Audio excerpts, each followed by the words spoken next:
এরপরে আমি হচ্ছে চিজ দিয়ে দিলাম। চিজ নিচে পড়ুক, সমস্যা নাই। আসসালামু আলাইকুম। আমি আসছি এখন ডিশওয়াশারটা ছাড়তে, কারণ ডিশওয়াশার না ছাড়লে, থালাবাটি না ধোয়া হলে যে ধোয়া জিনিসগুলো আছে সেগুলোও বের হতে থাকে। আমি ডিশওয়াশারটা ছাড়ি, এরপর আস্তে আস্তে মোটামুটি কিছু কাজ আছে সেগুলো গোছগাছ করে। সব খাইতে হয় কীভাবে?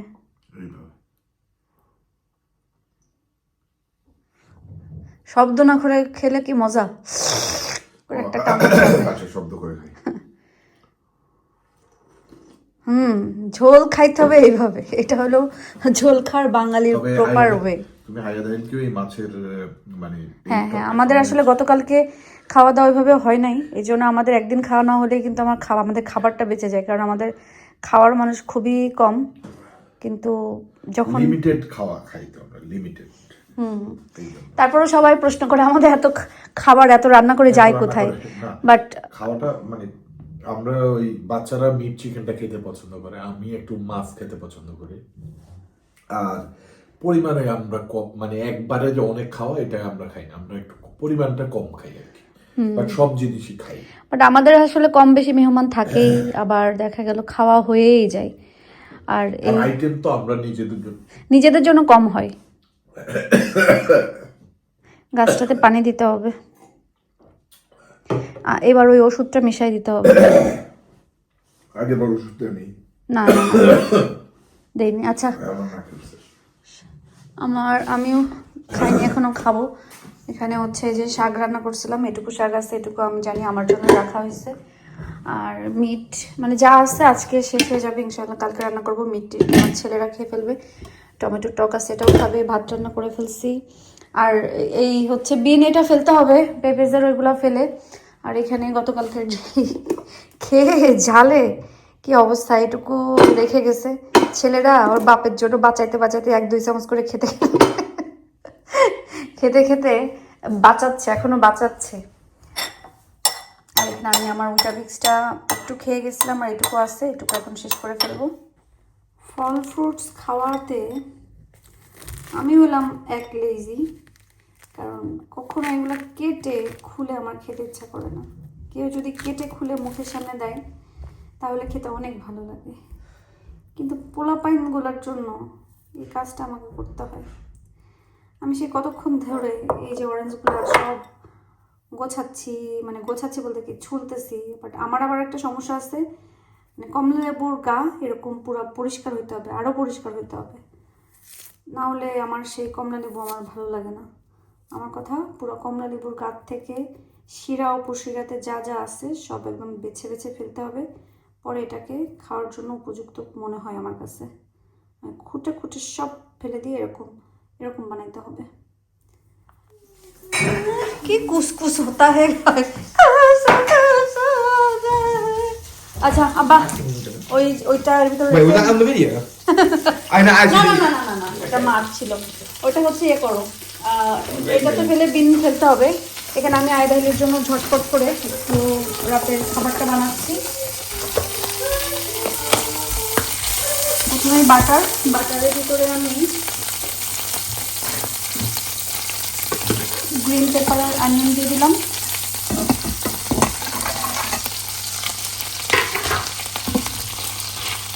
গ্রিন পেপার বাটারের সাথে গ্রিন পেপার আর অনিয়নটা একটু ভাজবো।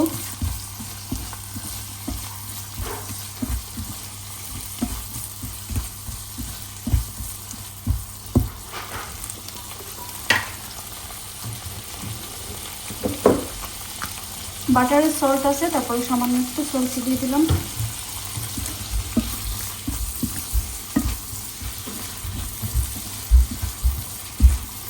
হালকা একটু ভাজলেই হবে, মানে হালকা একটু সফট হলেই হবে। হ্যাঁ দিব মা, এটা এখন ফেলবো না মা, যে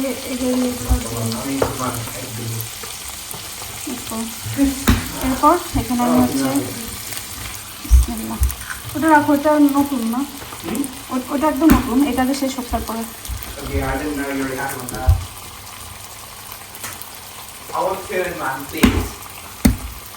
মা অন্যভাবে করবো তো, এখানে 2-1 বলে কিছু থাকবে না।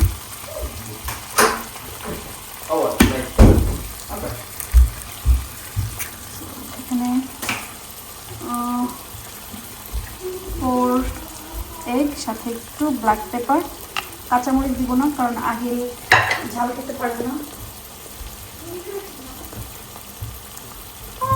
দেখা যাক কি বানাই।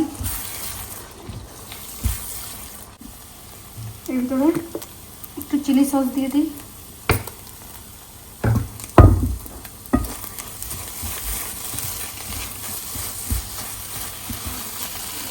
চুলাটা অফ করে দিব কারণ বেশি একেবারে ভাজা যাবে না।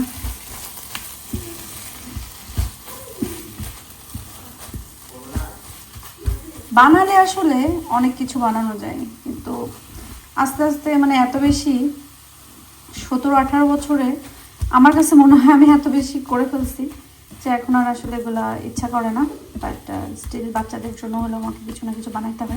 আর এগুলো খুবই ইজি, একদম ইজি কিছু খাবার। সো এটা আমার হয়ে গেছে। এখন আমি যেটা করব, আমি এটা কেটে ফেলতে চাচ্ছিলাম, বাট আয়াত বলছে ইয়ে করবে, কাটবে না। আহিল তুমি আসো তো, মেয়ে আমার ওটা চাই, তুমি কি করবা বলো, এদিকে আসো। You want crust or not? Cut off করবো নাকি তুমি চাও এটা? আই ডোন্ট নো, বলতে হবে, মাকে কই বলতে হবে, বলো। কাট করে দেবো? Yes, please. আচ্ছা।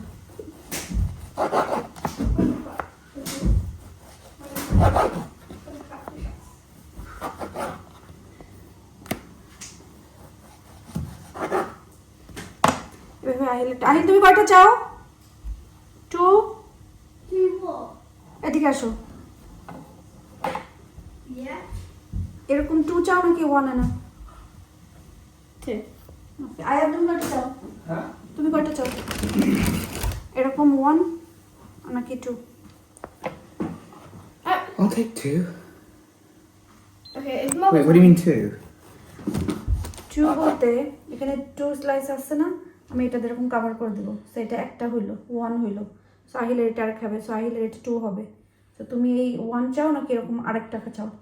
2.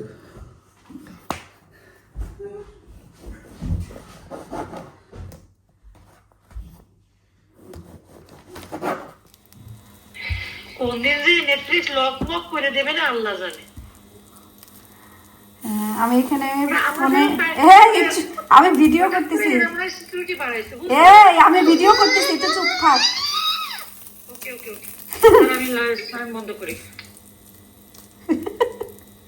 এই হচ্ছে আমাদের প্রতিদিনের একটা ঘটনা, দুর্ঘটনা যাই হোক। তো এখানে আমি প্রথমে এটা দিলাম, এরপরে আমি হচ্ছে চিজ দিয়ে দিলাম। চিজ নিচে পড়ুক, সমস্যা নাই।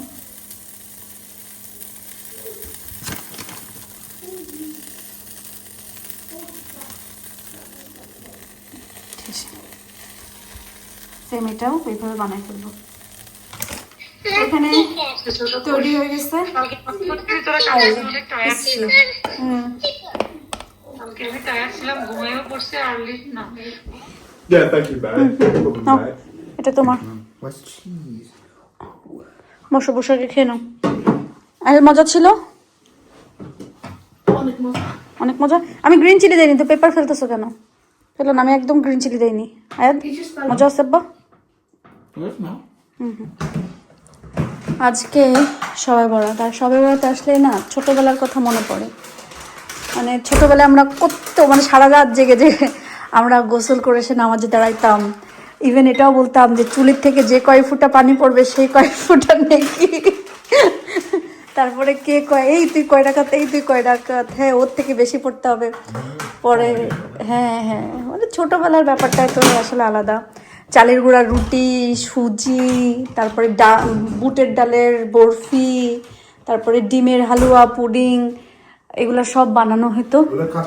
গ্রিন পেপার না? হ্যাঁ হ্যাঁ হ্যাঁ, এটুকু রাখা হয়েছে কারণ আয়াদাইল খেলো আর এটুকু রেখে দিছি। আমি জানি আমি আমার মানে একটু সালাদ ক্রিম দিয়ে খেয়ে ফেলবো। এখন ওখানে বহুত কিছু আছে, আমি দিতে হবে। আমার আম মাখা দেখে সবাই বলেন কিভাবে এরকম আম মাখা খান বা বানান। এখানে আসলে যেহেতু সুযোগটা আছে, আম মাখানোর কাজটা হাতছাড়া করতে চায় না। অবশ্যই এই ধরনের মাখামাখি গরমকালে আসলে সামার টাইমে মানে গরমে মজা লাগে। তারপরে যেহেতু পাই লুভি মন আর মাখামাখি খেতে ভালো লাগে, সেজন্য প্রায় নিয়ে আসি। তবে আম মাখাতে গেলে আমার কাছে দাদু বাড়ির কথা মনে হয়। দাদু বাড়িতে অনেক আম গাছ, তো একটা না 2-3টা আম গাছ ছিল এরকম যে আম গাছের আম কেউই খেত না, মানে আম গাছে, আর ওই আম গাছগুলোতে প্রচুর আম ধরতো। আর ওই আম গাছের আম কেন খেত না, কারণ ওরে টক, মানে ওই সময় শুধু সবাই বলতে শুনতাম যে বাঘের মুখে দিলেও বাঘ দৌড় মারবে, এরকম টাইপের টক ছিল, সে কেউ খেত না। কিন্তু আমরা কি করতাম, ওই গাছের আম নিয়েই, হ্যাঁ ওই আমি গল্পটা বলতেছি, এটা একটু ধুয়ে নিয়ে আসি, কুচাই আর বলি।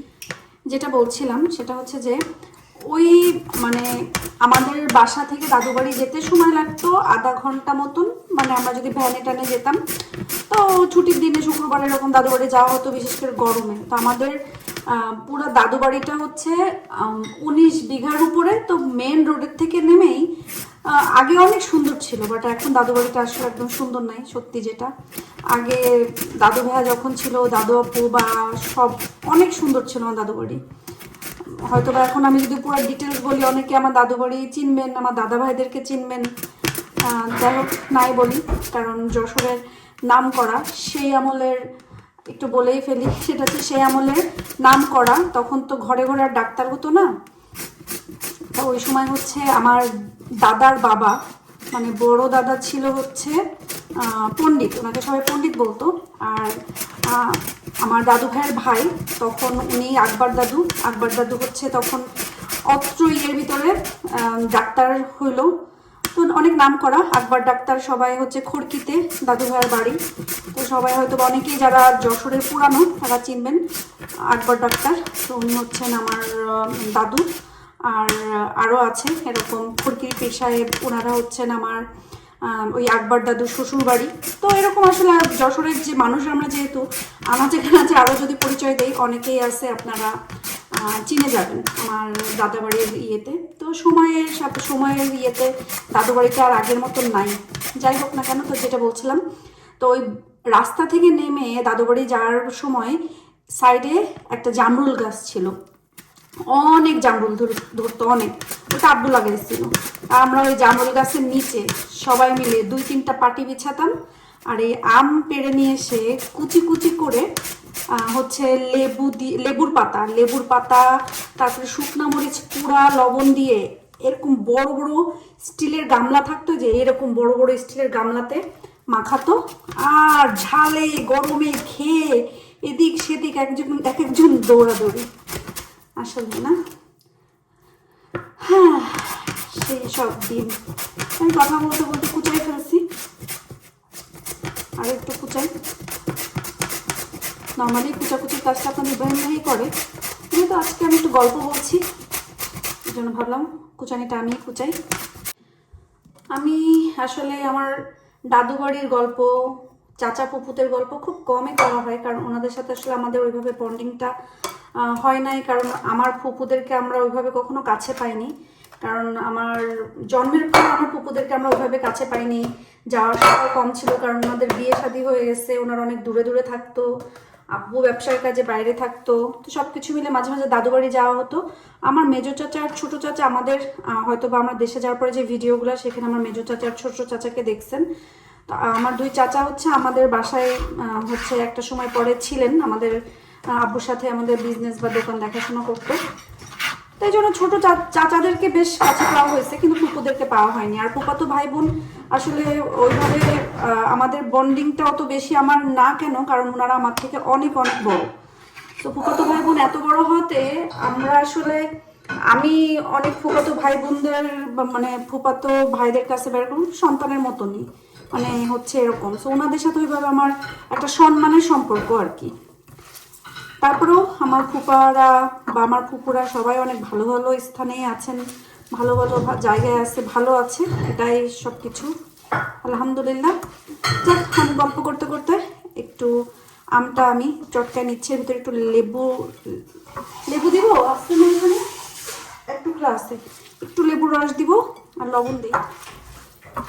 লেবু আরেকটা কাটো, কেন? আমার একটু লাগবে, আমি চাতে দিব। তাহলে একটু কেটে দিতে হবে, আমি তো এর দিয়ে কাটতে পারবো না। আমরা আসলে একটা মুভি দেখবো, নেটফ্লিক্সে হচ্ছে ধুরন্ধর আসছে। যদিও এই মুভিটা হচ্ছে সিনেমা হলে দেখার মতন, কিন্তু আমাদের পার্সোনালিটি ইদানিং গেলে হয় কি, মানে ইন্ডিয়ান মুভি বা এই মুভিগুলো না অনেক লেটে লেটে শো দেয়, সো ওই 12টা একটার সময় মুভি দেখে বাসায় আসা এটা আসলে সম্ভব না, তো এই জন্য দেখতে যাওয়া হয়নি। অর্ধেক কাটা, এটা কি ভালো? হ্যাঁ, এটা আমি রাখছিলাম ফ্রিজে একটু রিফ্রেশ হওয়ার জন্য।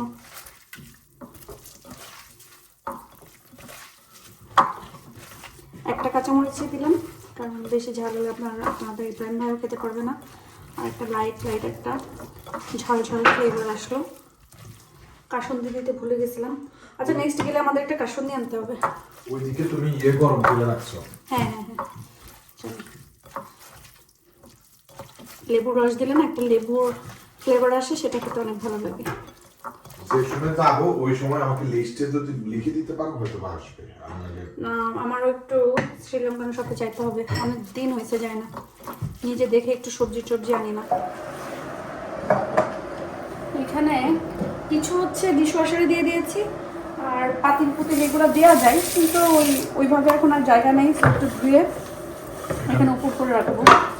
আর বেশি জিনিসও নাই, তো মোটামুটি যা দেওয়ার দিছো এখন ছেড়ে দিতে পারবা। তাহলে আজকে না ওই শেষ ওটা বেরিয়ে আসলে ছেড়ে দিবে আর কি। কোনটা? হ্যাঁ, না এখন থাকবো না, লাস্টে একবারে আল্লাহ বেড়ে যাওয়ার সময়। বেড়ে যাওয়ার সময় ছেড়ে দিবে। হ্যাঁ হ্যাঁ, এটা ইয়ে করে তো আমি এগুলো একটু ধুই।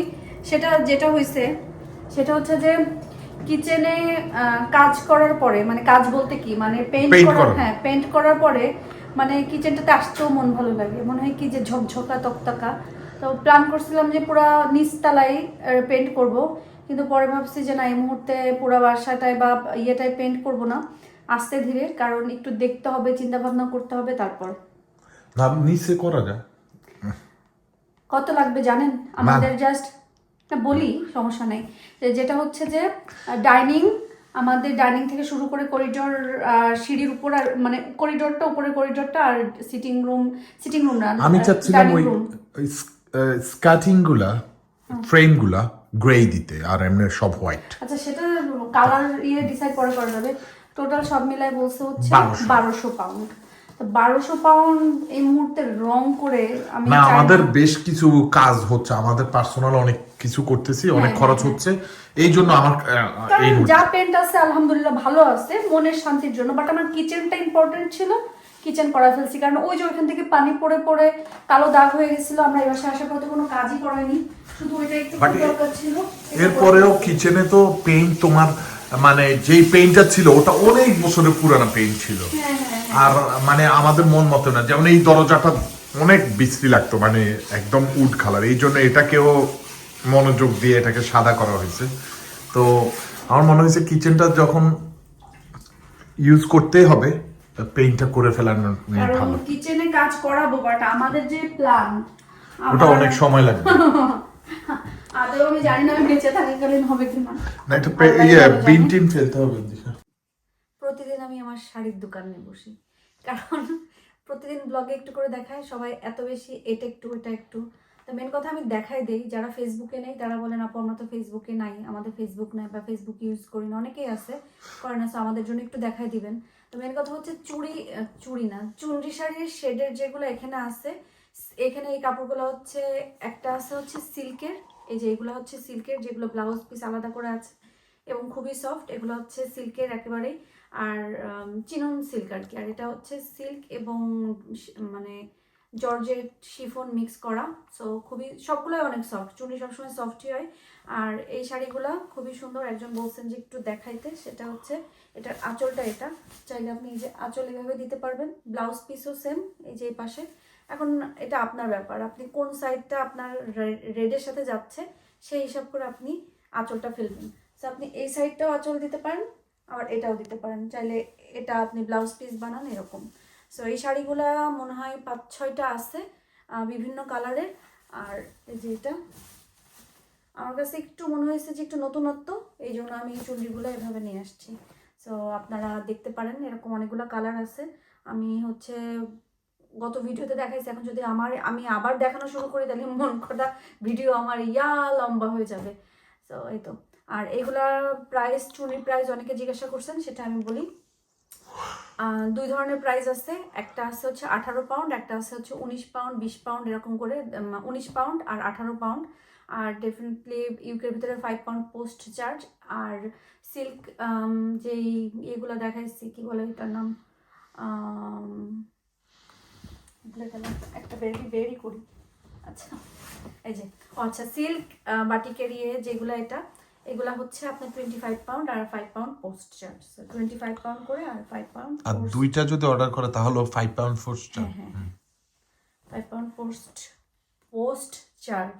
হ্যাঁ, তো ইনশাল্লাহ এটা একদম পুরা, এটা আমি আপনাদের ইব্রাহিম ভাইকে বলে আমাকে কিনে দিতে, এত সুন্দর, এটা আমাকে কিনে দেন। Okay only 25 pound. ওকে, না আসলে আমি কিন্তু সিরিয়াস। তোমার দোকানে তো তুমি রেখেই দাও। না তা আমার এটা কিনে নিয়ে আসতেন, আমার পুঁজি দিয়ে মেন নিয়ে দিয়ে, এটা আমাকে কিনে দেন। ডান। হ্যাঁ মাত্র 25 পাউন্ড। আচ্ছা আপনারা সবাই বলেন এটা ঈদের গিফট হিসেবে না থ্যাংক ইউ থ্যাংক ইউ, ঈদের গিফট হিসাবে না, এটা সামারের পার্টি হিসাবে আমি নিতে পারি, মানে আমাকে যদি দেয় আর কি। যাই হোক, তাই হচ্ছে কথা। শাড়ি দেখানো শেষ, আমি একটু গোছগাছ করে নিই। আজকে শুরু করছিলাম ধুরন্ধর দেখা, যেটা অনেক বেশি নাম করছে বলতে গানটা আর কি, মিউজিকটা। তো সিনেমাতে দেখতে পারিনি, বাট এত লম্বা আমার আর ধৈর্য কুলাচ্ছে না যে এটা দেখবো। তো আপনাদের ইব্রাহিম ভাই দেখছে, আমি বললাম যে আমি আর পারবো না, আমি ঘুমাইতে চলে যাচ্ছি। তো সবাই আজকের মতো ভালো থাকেন, সুস্থ থাকেন। আজকে গাছটাকে আমি পানি দিছি, দেখা যাক কতদিন আল্লাহ বাঁচায় এটাকে। আমি চেষ্টা করতেছি ইনডোর প্ল্যান্ট, মানে এই প্রথম আমি হচ্ছে একটু দেখাশোনা করতেছি। আগে একটা নিয়ে আসছিলাম বাট মারা গেছে, ও মানে বেশি পানি খাওয়ানোর কারণে। যাই হোক, তো আজকের মতো সবাই ভালো থাকেন, সুস্থ থাকেন, আমাদের জন্য দোয়া করবেন। আমরাও দোয়া করি আপনারা যে যেখানে আছেন সবাই যেন ভালো থাকেন, সুস্থ থাকেন এবং নিরাপদে থাকেন, আর আপনারাও আমাদের জন্য দোয়া করবেন। তো আজকের মতো বিদায় নেই, আল্লাহ হাফেজ।